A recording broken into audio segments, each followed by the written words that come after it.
Se é preciso ter experiência para julgar os homens, mais ainda será necessário para julgar os espíritos. Allan Kardec.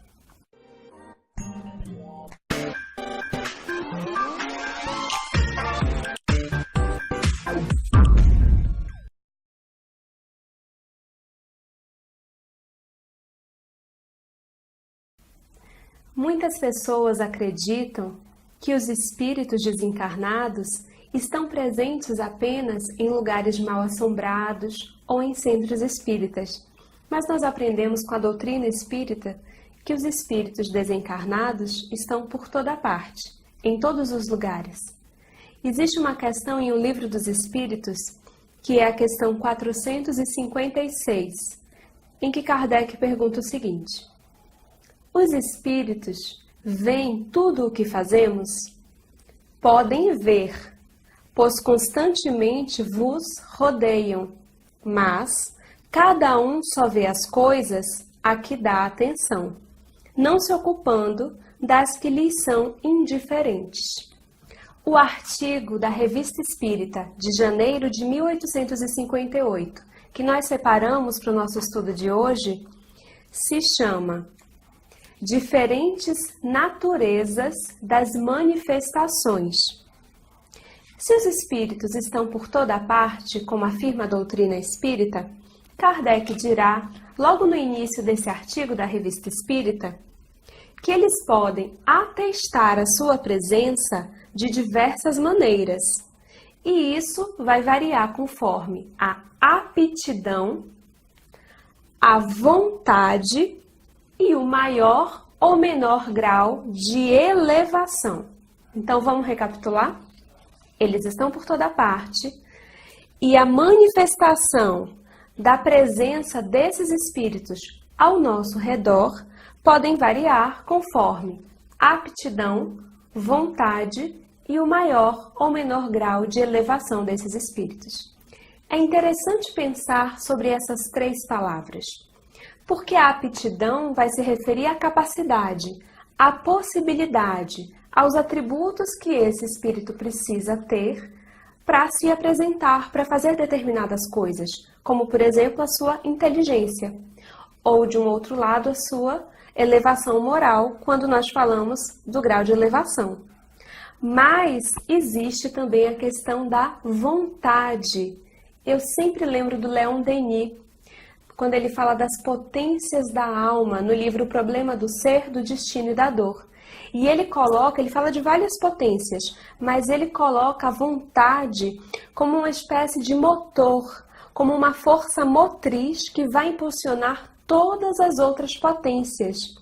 Então, o pensamento é destacado por Leon Denis como potência da alma, mas ele diz: se a nossa vontade estiver rebaixada, se nós não tivermos essa força de vontade, o nosso pensamento passa a ter um impulso criador muito baixo. Por outro lado, se a gente consegue utilizar a vontade de acordo com aquilo que a gente acredita, que a gente pensa, conforme aquilo que a gente quer colocar em prática, ela vai alavancar, vai iniciar a engrenagem que vai ajudar ao movimento dessas outras potências. Então, para que se manifeste entre nós, vai depender da aptidão, da vontade e do grau de elevação. Mas por que isso é importante pensar nisso? Porque às vezes a gente acha que tudo que vem da espiritualidade, que quando se fala em mensagem mediúnica, em comunicação espiritual, algumas pessoas, mesmo estudiosos e mesmo espíritas, às vezes acreditam que se veio de um espírito uma mensagem, então já merece credibilidade. Como se o fato de ser espírito já garantisse que é uma mensagem verdadeira. Como se o fato, às vezes, até de ser uma mensagem bem escrita, já garantisse a veracidade daquele conteúdo. E aí nós precisamos pensar, e Kardec trata disso nesse artigo, que os espíritos, às vezes, pouco evoluídos moralmente, podem ser muito evoluídos intelectualmente.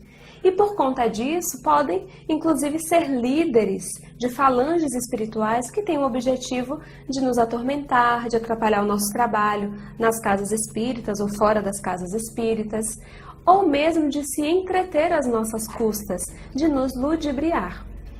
No livro dos médiuns, nós gostaríamos até de deixar como dica, quem tiver curiosidade, existe na parte final de O Livro dos Médiuns um item, mensagens apócrifas. São mensagens que às vezes está lá assinado Larissa Chaves, por exemplo. E aí, quando a gente vai ver a mensagem, não condiz com aquilo que eu poderia ter escrito. Não tem a ver com o conteúdo, com a forma, então é uma mensagem apócrifa, não é uma mensagem verdadeira. Ao tratar das comunicações apócrifas, Kardec diz o seguinte, olha que interessante. Algumas comunicações são mais fáceis de nós percebermos que são apócrifas.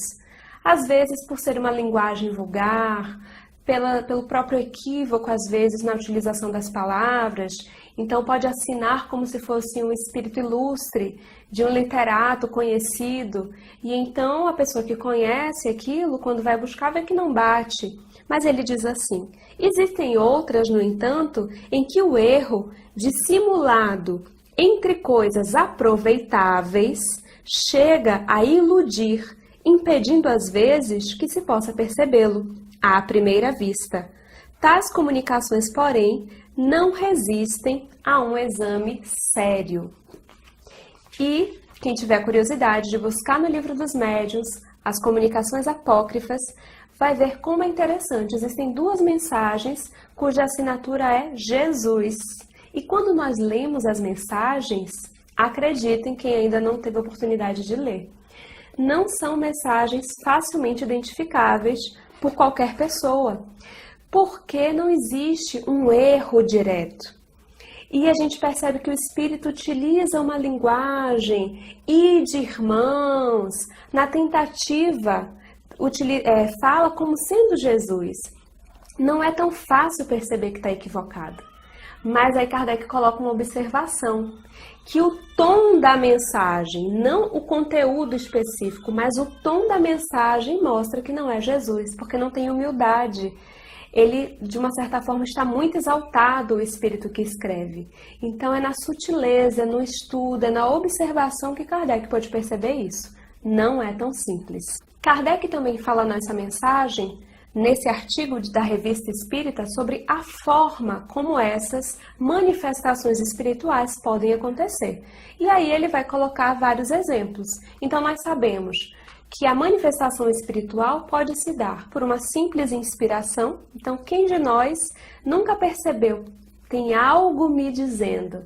Às vezes é uma inspiração nossa, mesmo um insight nosso, mas em muitos casos é o nosso anjo da guarda, os nossos amigos protetores que estão ali martelando uma inspiração. É uma manifestação espiritual. E existem aquelas que são manifestações físicas. E na história do Espiritismo, quando vemos as mesas girantes, são manifestações físicas. As manifestações físicas podem vir acompanhadas de uma inteligência. Então, se for uma manifestação física pura, é apenas a mesa girar. Agora, se a manifestação física estiver acompanhada de uma comunicação inteligente, então o que vai acontecer? Vai começar a estipular. Para uma batida é a letra A, para duas batidas é a letra B. Então já existe uma inteligência, uma comunicação, diferente de apenas mover objetos. Ele faz essa distinção nesse artigo e nós sabemos que isso é mais tarde desdobrado no Livro dos Médiuns. E aí vão existir entre as manifestações inteligentes as próprias comunicações. E aí nós temos a psicofonia como uma dessas formas de comunicação. E por fim, Kardec vai nos falar do conteúdo, da própria natureza dessas manifestações, que podem ser frívolas, e aí são espíritos às vezes zombeteiros, que querem passar informações ou fazer barulhos apenas para aturdir, para se entreter às nossas custas. Podem ser manifestações grosseiras, que tem muita relação com o linguajar utilizado por esse espírito. Podem ser a natureza pode ser de manifestações sérias.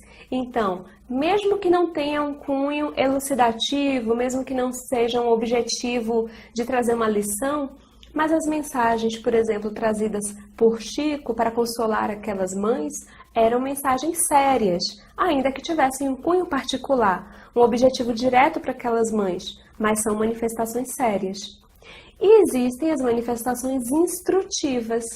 Então, todas essas obras que nós temos hoje, psicografadas por médiuns que nós conhecemos, a história que nós respeitamos, que nós acompanhamos, são manifestações instrutivas, que, além de serem sérias, também têm um objetivo educacional, de elucidar, de elevar essas almas. Uma outra coisa que nós gostaríamos de lembrar, que esse capítulo deixa claro, ratificando a importância da revista espírita, é que, como está na própria introdução dessa revista, ela serviu como um grande laboratório também de experimentação para Kardec. Então, o que a gente observa? Que textos que ele experimentou, que ele colocou à baila, colocou em pauta na revista, mais tarde, tanto no Evangelho, quanto no Livro dos Espíritos, e neste caso, no Livro dos Médiuns, nós encontramos um capítulo que tem o mesmo título desse artigo, que é sobre a natureza das manifestações. Então, nós não podemos acreditar em tudo o que vem dos Espíritos. É necessário ter cautela, ler mais uma vez, ouvir mais uma vez, questionar, não aceitar de pronto. Nessa mensagem que nós citamos, em que o Espírito assina Jesus, e está lá no Livro dos Médiuns como comunicações apócrifas, Kardec faz questão de dizer que aquele espírito foi interrogado várias vezes, foi acompanhado. É necessário acompanhar, estudar e, antes de tudo, ter cautela, como nos ensinou Allan Kardec, o bom senso encarnado.